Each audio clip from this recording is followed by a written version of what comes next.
নিচেটা শুধু খুঁড়তে থাকবে প্রসারিত করে, আর ওই মাটিগুলো বাকি যে বাকেটগুলো আছে ওগুলো উপরে নিয়ে, আর উপরে মাটিগুলো সরাবে ওই বাকেট দিয়ে, ঠিক আছে, যে ববকাট গুলো আছে বড়, সেই ববকাট দিয়ে বাকেট গুলো দিয়ে সরাবে মাটি। এটা এখন ড্রাস্টিক অপারেশনে যেতে হবে।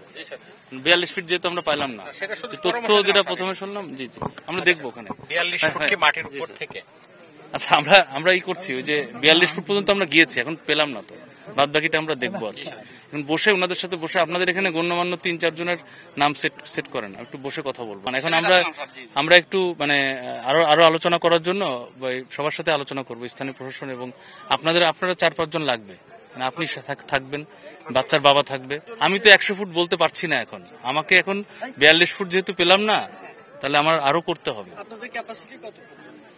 আমাদের কোনো ক্যাপাসিটি তো যতদূর যাবে ততদূর আমাদের করতে হবে। এটা তো আমার ক্যাপাসিটির সাথে সম্পর্ক না। এটা তো বুঝতে হবে যে যতটুকু আমি না পাওয়া পর্যন্ত আমি কাজ করতেই থাকবো।